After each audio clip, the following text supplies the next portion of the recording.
Yo, what is up, guys? I wanted to talk today about a suggestion for a video that I read in my Twitch chat yesterday, which was how to try to use strategies for there being a shared pool in Underlords. Now, a lot of people know that there is a shared pool in Underlords, which is to say that you are drafting from the same group of pieces as other players, right? So if I pick something like a techies, there's one less techies in the pool for other people to find, lowering the odds that they'll find it.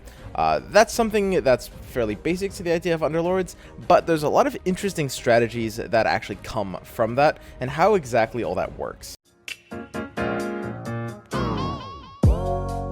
So there's two basic rules that you're going to need to understand to be able to start thinking about strategies and how to approach this. The first is how many of each piece is in the pool. For one cost or commons, there are 45 of each in the pool. So there's 45 axes, there's 45 bounty hunters, right?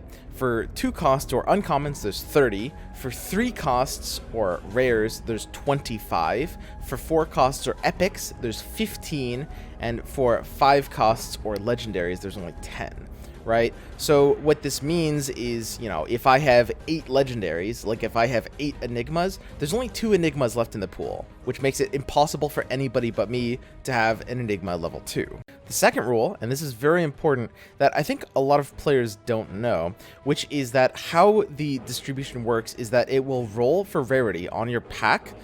When you roll a new shop and see 5 new heroes, you'll see a roll for rarity, and then after that, it will determine which hero it is of that rarity based on the remaining pool size. So, for example, if I have a bunch of Kunkas in the epic category, I am not lowering the odds of anyone to get an epic unit. I'm just lowering the odds of them to get Kunka. I'm actually increasing the odds to find for everyone any other epic other than Kunka. And then to add on to both of those, what is in a player's possession is his board, his bench, and his current shop at the time. Which means, interestingly enough, if a player dies and exits the amount of players remaining in the game, all of their pieces that they own go back into the shop pool, which is pretty interesting. Okay, so now we understand how everything about the piece pool functionally works.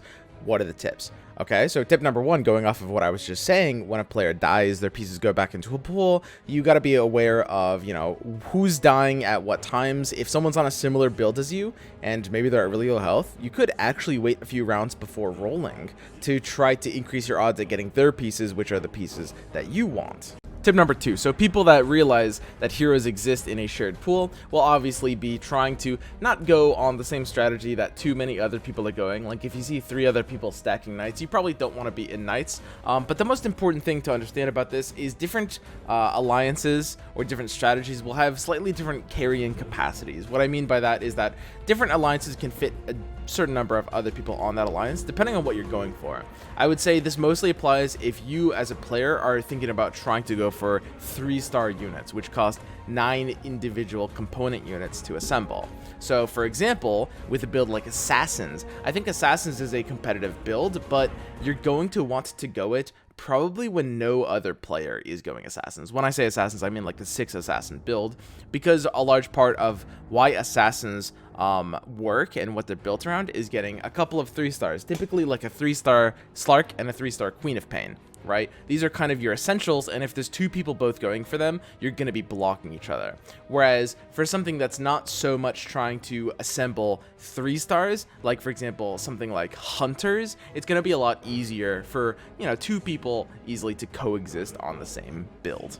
Tip number 3, you can block people from being able to finish units that they are looking for. Now this is something that a lot of players realize. Like the first thing you learn is like, there's a shared pool, and then the next thing is, wow, I can kind of hate pick, which is something that you did in like Magic drafting, and basically I can see that this person is benching this unit, and I can pick it and put it on my bench so they have a slightly lower chance of finding it. Now I would recommend only doing this for 3 types of units. Epics, 4 costs, legendaries, 5 costs. If you see the opponent basically benching them and trying to build a 2-star version of that unit, if they have like 2 of the unit, you can make their odds a little bit less likely. If there's only a couple players left in the game. Typically, I would not do this if there's more than like 3 or 4 players left in the game. And the third kind of unit you can do this with is if someone's trying to build a 3-star. So we lock the Lich, and then once he spends his gold, I'll roll and find my gyro. But I'm gonna keep his Lich hostage until he spends his gold.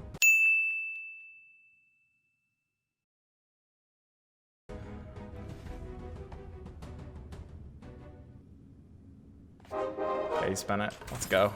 Gyro. We got it, boys! We're doing it! Dude, he didn't complete it. So if someone's going for a 3-star Luna or a 3-star Slark or something like that, and you notice, especially when there's like 4 or fewer people left in the game, again, I think there's just more important things to focus on when there's more than that.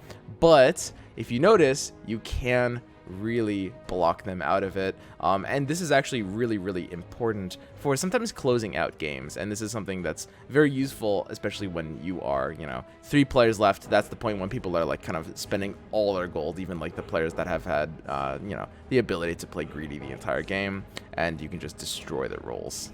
And then tip number 4, going off of tip number 3, don't get a little too overzealous with the idea of this shared pool. I think a lot of players, I know myself included, when they first learn about this, they're like, oh, that's so cool. I'm gonna put all my, resources into making sure I play optimally for this. And a lot of players will do something, like for example, on like the turn 1 or turn 2 pick, they'll look at the other 1 costs that players are going for, and they'll be like, this guy has an axe, this guy has a bounty hunter, I'll go drow so I don't try to block myself. In reality, for 1 costs and 2 costs and usually 3 costs, there's so many of them in the pool, it doesn't really make a difference. Like for commons, the 1 cost, there's 45 of each of them in the pool, which means someone else having like 2 bounty hunters doesn't mean you shouldn't be on bounty hunter, and you're kind of overreading into that, right? So this is mostly something that's going to be applying to 4 costs and 5 costs, of which there's a much more limited supply. Alright guys, that's all the tips I had for you. I don't typically like doing videos on just like super basic, just like hyper, like these are the rules of the game sort of stuff, but in this case someone suggested it, and I was like, you know what, I could not only like talk about exactly what's happening, but I could talk about a bit of the strategies they're in, right? In my mind, if I make like super basic beginner videos like these are the rules of the video game, they're not going to be any better or different than anyone else's, because like if it, anyone explaining the base rules of the game is just going to be able to explain it as well as anyone else, right? So I wanted to focus on things that I can at least add some strategic components to.